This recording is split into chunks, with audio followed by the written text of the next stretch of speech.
So for today, we're going to discuss a transaction timeline for business owners when selling your business. So for many business owners, they may look to hire an investment banker. An investment banker can help you through this entire process and timeline. That's what their job is. That obviously comes with a fee, but it is an option for you if you don't feel like you have enough time to be running your business and at the same time preparing to sell your business. But for other business owners, if you're looking to go at this alone, here's a timeline that we will look at that give you an idea of what is all involved in this process. This can help you determine if you think you can take this on yourself or if you need to hire an investment banker.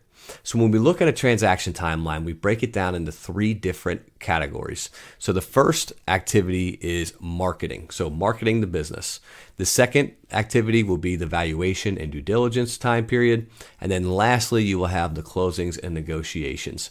So first and foremost, the marketing phase of your business. So during this process, you will draft what's called a confidential information memorandum. You will send this out to maybe some other businesses in your industry, maybe CPA firms, private equity firms, whoever you may know that is in the business of buying other businesses, you'll want to send this information out to. What comes with that is for interested buyers, you'll want them to sign a non-disclosure agreement to where you can start to share a little bit more information or even start to share that SIM with them in the first place.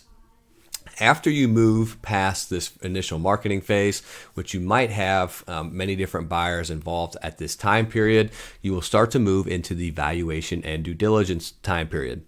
So the shortest of all time periods is typically that marketing, which might run anywhere from 2 to 10 weeks.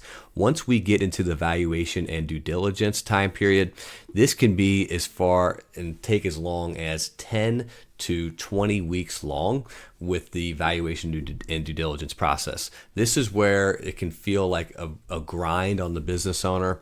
It can be somewhat of a painful process when they're going through all of these steps in the due diligence process.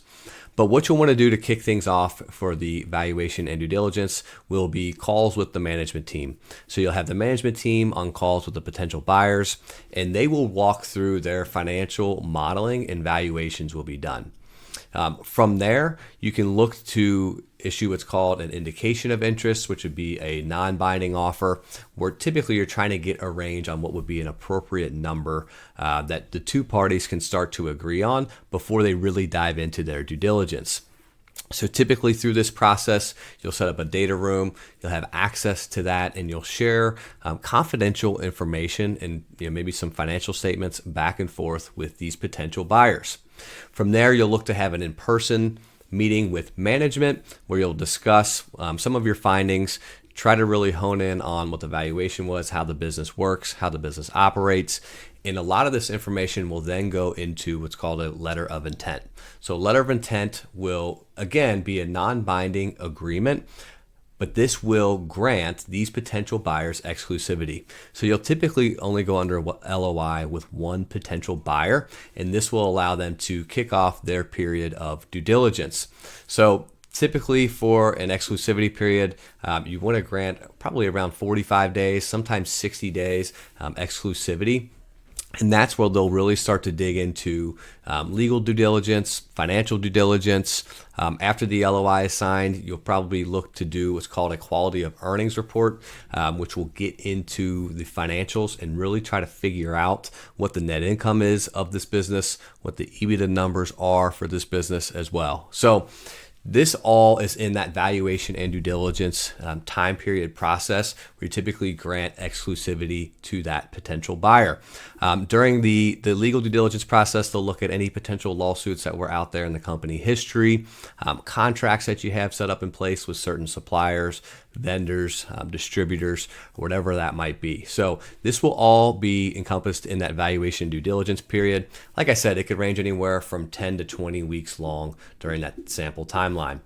From there, you'll move into the negotiations and closing time period. So you'll get the findings back on the quality of earnings reports. You'll see if the offer price, purchase price gets adjusted at all based off of a truer EBITDA number. And you'll also start to then read over and send over the unit purchase agreement. So within this purchase agreement, this is where every detail of the deal will be laid out. This will be by far and away the most extensive deal document that you will see. And this will iron out everything that's in the process as far as non-compete agreements that would be signed. You'll also look at things like networking capital, cash in the business, what's really going on with that. And like I said, these documents can range anywhere from 45 to 60 pages long. So that would be in the negotiations and closing time period, to where you're really ironing things out. You're getting that agreement signed. And typically this might only be around 2 to 4 weeks, because a lot of the bulk of this was already done in that valuation due diligence process. So what you'd be looking at for the negotiations and closing, again, maybe 2 to 4 weeks, get everything ironed out, get both parties to the table. The documents can be signed and wires can be sent. So there's a transaction timeline. It's a high-level overview.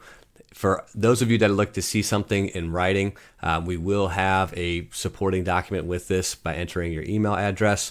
If you want more discussions on this and how we can help to talk you through these different things, feel free to reach out.